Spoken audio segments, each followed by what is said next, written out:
ఒక చోట డిపాజిట్లు వచ్చాయి, 7 చోట్ల డిపాజిట్లు కోల్పోయాడు. ఆ తెలంగాణలో మన దళిత బిడ్డ ఒక ఆడపిల్ల పోటీ చేస్తే ఆ పిల్లకి అన్ని ఓట్లు వచ్చినన్ని కూడా ఇతనికి రాలా. ఈ పవన్ కళ్యాణ్కి వీళ్ళందరూ కలిసి వెళ్ళి చంద్రబాబు నాయుడు పవన్ కళ్యాణ్ వెళ్ళి ఆ పిల్ల సంకనాకిన సిగ్గురాది వ్యక్తులకి వీళ్ళందరంట వాళ్ళు ఈ రాష్ట్రంలో 151 సీటు 30 మంది ఎంపీలు ఉన్న జగన్మోహన్ రెడ్డి గారినంట వీళ్ళందరూ కలిసి ఓడిస్తారంట.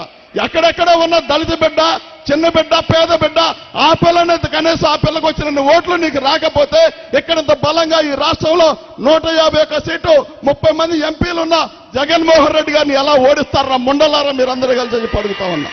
కాబట్టి ఈ రాష్ట్రంలో ప్రతి పేదవాడు, అగ్రవర్ణంలో ఉన్న పేదవాడు బాగుండాలంటే ఖచ్చితంగా జగన్మోహన్ రెడ్డి గారు కావాల్సిందే. ఇది నేను చెప్తున్న మాట కాదు. మీలో ఒకరిని మీతో ఒకసారి కత్తెర సురేష్ అన్న దగ్గర నేను పనిచేశాను. అప్పిరెడ్డి అన్న నా గురువు. అలాంటి వ్యక్తుల దగ్గర నేను పనిచేశాను. అలాంటి వ్యక్తిని ఇవాళ తీసుకొచ్చి జగన్మోహన్ రెడ్డి గారు ఎంపీని చేశాడంటే ఆ గొప్పతనం అంతా కూడా జగన్మోహన్ రెడ్డి గారు. ఎస్సీల పైన కేసులు పెట్టి మనం లోపల పెట్టిస్తా ఉంటే కేసులు పెట్టి వీళ్ళు పొలాలు తగలబెట్టించారని చెప్పి మనం చిన్న చూపు చూసి మన పైన కేసులు పెడితే మనం జైల్లో కూర్చోబెడితే చంద్రబాబు నాయుడు జగన్మోహన్ రెడ్డి గారు తీసుకెళ్లి ఏకంగా ఢిల్లీ పార్లమెంట్ లో కూర్చోబెట్టాడు. ఒక్కసారి గమనించండి మనకి ఏ వ్యక్తి ముఖ్యం? నందిగం సురేష్ అనేవాడు పెద్ద చదువులా వ్యవసాయ కూలీ కొడుకు. వాడు నార్మల్ గా 10వ తరగతి చదివాడు. 10వ తరగతి చదివిన వాడు హాస్టల్లో ఉన్నప్పుడు వార్డెన్ గారు గ్రీనింగ్ తో సంతకం పెడతామంటే మా అన్నని అడిగా, మనం కూడా గ్రీనింగ్ తో సంతకం పెట్టొచ్చు అంటే దానికి పెద్ద ఎత్తున చదువుకోవాలి, మంచి అవకాశం వచ్చినప్పుడే గ్రీనింగ్ తో సంతకం పెడతాం కుదురుద్దని చెప్పాడు. కానీ జగన్ అన్న ఏం చెప్పాడు తెలుసా? అవసరం లేదు, 10వ తరగతి చదివినా నా ఎస్సీ బిడ్డలు మాత్రం ఖచ్చితంగా గ్రీనింగ్ సంతకం నేను పెట్టిస్తానని చెప్పి నా చేత గ్రీనింగ్ సంతకం పెట్టిస్తామన్నాడంటే అది ఖచ్చితంగా జగన్మోహన్ రెడ్డి గారి గొప్పతనం మాత్రమే. ఇంత గొప్పగా పాలన సాగుతా ఉంటే వీళ్ళందరూ జగన్మోహన్ రెడ్డి గారిని ఈ మధ్య లోకేష్ చూశారు కదా పాదయాత్రలో. లోకేష్ ఏం మాట్లాడాడు? జగన్మోహన్ రెడ్డి గారిని భయం రుచి చూపిస్తా అని చెప్పాడు. అన్నాడు కదా. కానీ జగన్మోహన్ రెడ్డి గారిని భయపెడతా అన్న వ్యక్తి ఈ మధ్య రాజమండ్రి సెంట్రల్ జైల్లో నాన్నేస్తే మీడియా ముందుకు వచ్చి ఇటు తలగీరు అంటాడు, మా నాన్న చూసి 40 రోజులు అవుతుంది సార్ అంటున్నాడు. సిగ్గుండొద్దు.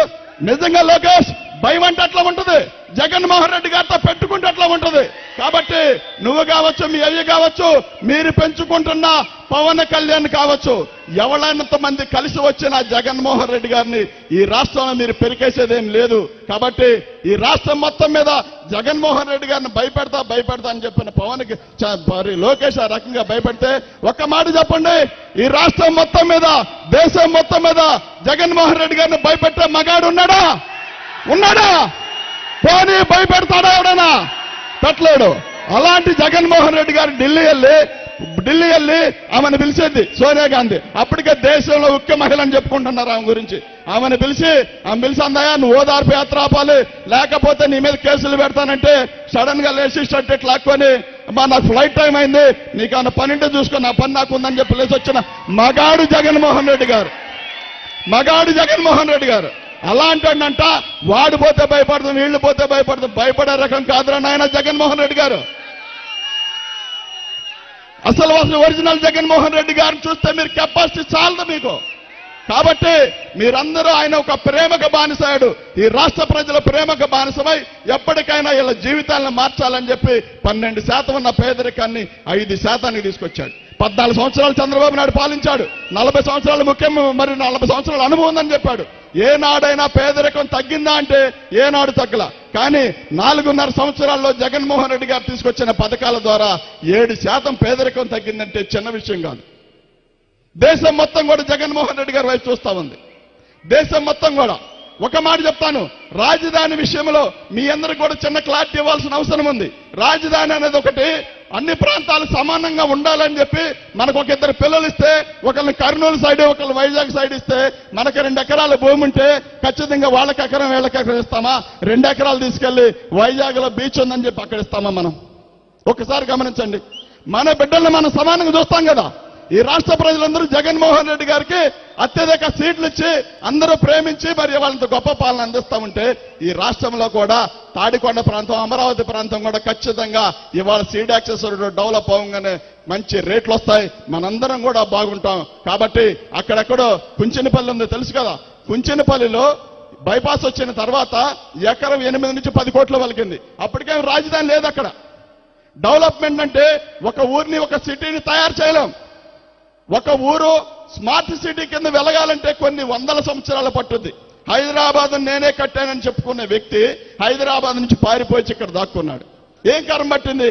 పోనీ హైదరాబాద్ లో ఏమన్నా పోటీ చేస్తాడంటే హైదరాబాద్ లో పోటీకి కూడా ఆ వ్యక్తి దూరం. హైదరాబాద్ని కట్టానని చెప్పుకునే వ్యక్తి.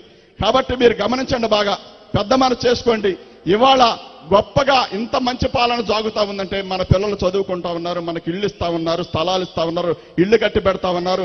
ప్రతి పేదవాడికి ఎస్సీలకి 200 యూనిట్ల వరకు ఫ్రీ కరెంట్ ఇస్తా ఉన్నారు.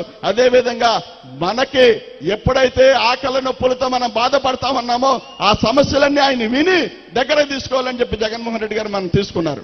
కాబట్టి ఈ రాష్ట్రానికి ఇంకొక 25 సంవత్సరాలు జగన్మోహన్ రెడ్డి గారు ముఖ్యమంత్రిగా ఉండాల్సిన అవసరం ఉంది.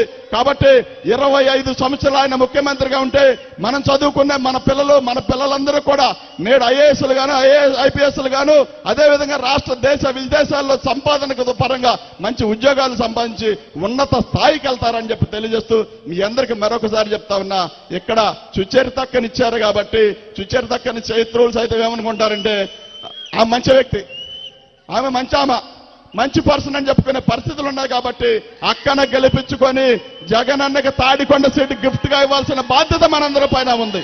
కాబట్టి మనందరం కూడా కలిసి జగన్మోహన్ రెడ్డి గారికి తాడికొండ సీటు గిఫ్ట్ గా ఇచ్చి, జగనన్న ఒక మాట చెప్పారు గతంలో, ఏంటంటే నాకు 20-25 సీట్లు వస్తాయి, 125 సీట్లు వస్తాయి అని చెప్పి జగన్మోహన్ రెడ్డి గారు చెప్పారు గతంలో ఎలక్షన్ ముందు.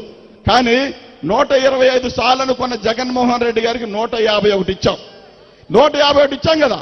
కానీ జగనన్న ఒక మాట చెప్తా ఉన్నాడు, ఏమనంటే రే నాయన నాకు ఫ్యాన్ స్పీడ్ చాలేదు, 155 కాదు 175 మీద తప్పని చెప్తా ఉన్నాడు. 175 మీద తిరగాల్సిన అవసరం మనంతకైనా ఉందని చెప్పి, ఇది ఎస్సీల రాష్ట్రం, బీసీల రాష్ట్రం, మైనార్టీల రాష్ట్రం, ఎస్టీల రాష్ట్రంగా జగన్మోహన్ రెడ్డి గారు చూడాలని కోరుకుంటున్నారు. కాబట్టి అలాంటి మంచి మనసున్న నాయకుడు మనకు అవసరం ఉందని చెప్పి తెలియజేస్తూ ఈ మంచి అవకాశం కల్పించిన మా అక్క గారికి, ముఖ్య అతిథులందరికీ మరొకసారి ధన్యవాదాలు తెలుపుతూ సెలవు తీసుకుంటున్నా.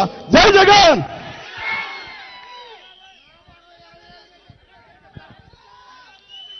మరి ఎంతో అనుభవజ్ఞులు మన తాడికొండ నుండి మంత్రివర్యులుగా చేసి మన జిల్లా అధ్యక్షులుగా ఉన్నటువంటి పెద్దలు డొకా మాణిక్యవర ప్రసాద్ గారిని మాట్లాడవలసిందిగా కోరుకుంటున్నా.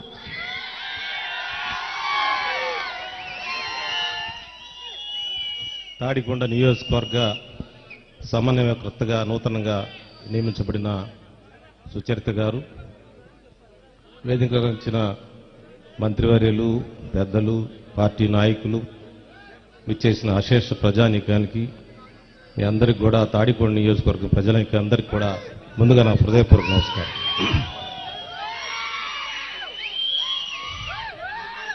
వైఎస్ఆర్సీపీ రాష్ట్ర అధ్యక్షులు జగన్మోహన్ రెడ్డి గారు నిర్ణయించిన